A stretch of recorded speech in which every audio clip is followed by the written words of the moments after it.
Meus caros irmãos e irmãs, sejam louvados os sagrados corações de Jesus e Maria.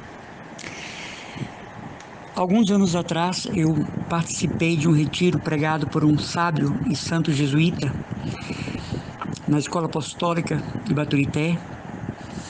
E no meio da pregação, este sacerdote disse uma coisa que me marcou e marca até hoje.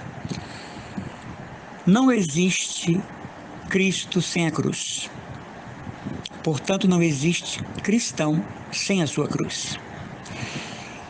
E dizia mais: se nós queremos sobre nós o apelativo de cristãos, o chamativo de cristãos, a abordagem de sermos cristãos, devemos também aceitar a prerrogativa de sermos crucificados com Jesus. Alguém pode dizer: todos os meus dramas foram vencidos na cruz. Esse é um discurso dos nossos irmãos separados.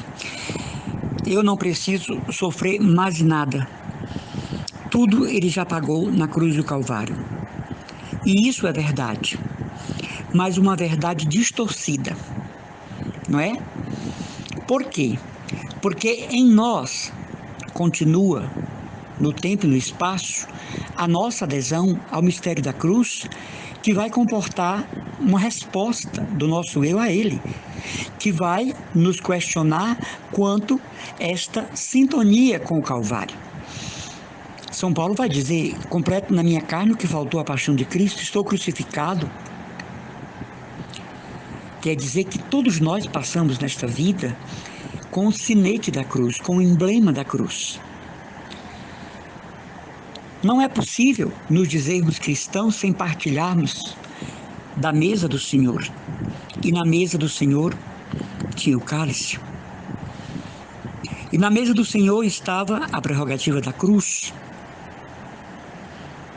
A Santa Ceia foi a preparação do Getsêmani. E o Getsêmani preparou o Calvário. Com Cristo, nós também bebemos o cálice amargo das provações. Com ele, o nosso itinerário também possui etapas de cruz. Engana-se o cristão ao pensar que na sua vida, porque Jesus morreu por ele no Calvário, todas as situações estão lenidas, todas as suas tribulações estão resolvidas, e que o que ele faz sofrer vem do demônio? Não. Há um plano de Deus quando sofremos. Há uma intenção de Deus quando passamos pelo rude caminho da cruz.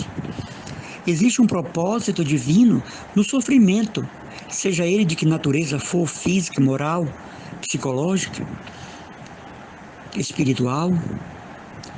Existe um propósito divino quando nós somos burilados pelo sofrimento. Sim, porque o sofrimento é um exame divino de Deus. É um teste divino da nossa fé. É o Senhor, no seu laboratório santo, trabalhando, laborando nossas almas para o que Ele espera.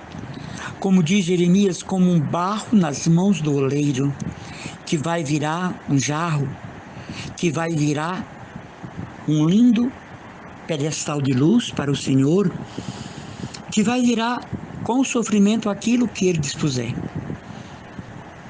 Existem etapas da vida em que o sofrimento é quase que uma vivência diária, físico, espiritual, psicológico, material, social, como esta pandemia, mas é um sofrimento.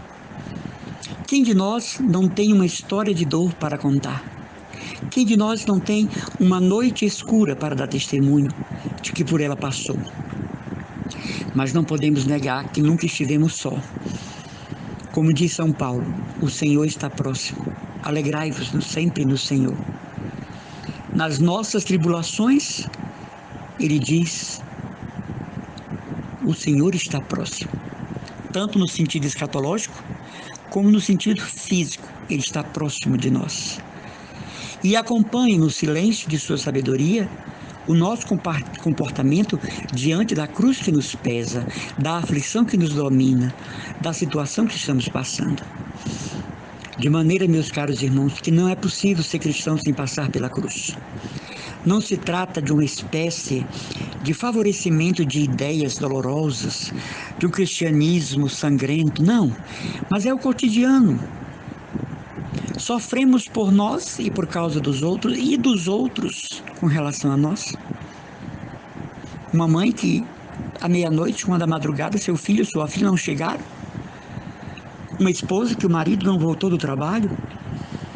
Uma irmã muito querida que foi fazer um exame e foi detectada uma doença grave.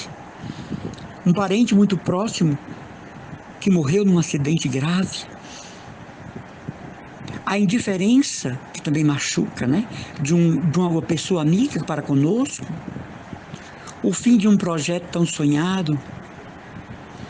E aí nós passaremos o dia inteiro e entraremos na madrugada e no dia com 1000 situações que nós poderíamos chamar de cruz. A diferença será o comportamento diante do sofrimento, o testemunho diante da dor. Aquilo que nós somos e fazemos diante daquilo que nos maltrata, nos tritura, nos crucifica, como diz São Paulo. De maneira que não há cristão sem a cruz. Então ela está presente no itinerário místico de cada um de nós. É como um bálsamo, né? Que unge nossas feridas. E não podemos negar que ao lado desta cruz está Deus, o Espírito Santo, na oblação de Jesus em nós. Cada vez que nós passamos por uma aflição, nós estamos nos oferecendo em oblação a Deus para o que Ele quiser em favor do mundo, da igreja, da humanidade. Já lhe aconteceu oferecer seus desconfortos pelo fim desta pandemia? Já lhe aconteceu de oferecer uma noite sem dormir pelo fim da pandemia? Passar por uma humilhação, por uma ingratidão e silenciar pelo fim da pandemia? São pequenas pedras preciosas cravadas na nossa coroa, como diz Santa Catarina de Sena em seus escritos. Daqui a pouco nós temos um diadema da justiça que nos dará a eleição na casa do Pai com uma coroa repleta de diamantes, de sofrimentos aceitos,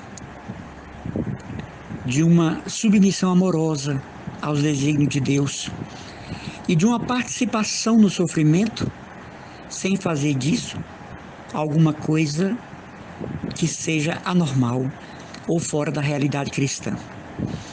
Então, que a nossa reflexão pese hoje sobre esses dois importantes pontos. Não existe Cristo sem a cruz, nem cristão sem cruz. Né? Cristão significa descendente de Cristo, continuadores de Cristo. Né? E nós o somos. E nós fazemos essa experiência de que nós partilhamos, por sermos discípulos do Senhor, a sua cruz. Seja de que natureza for, em que situação Deus aprouver. Nós participamos da cruz do Senhor. E no final nós vamos perceber que aquela cruz, ela estava embalsamada de graças, untada com o óleo santo da graça de Deus e do preciosíssimo sangue, que não sofremos em vão, que não padecemos em vão. Deus assim nos abençoe e nos garanta a sua graça. Um abraço e as orações do seu irmão Emanuel Maria, consagrado da comunidade Cristo Dominus.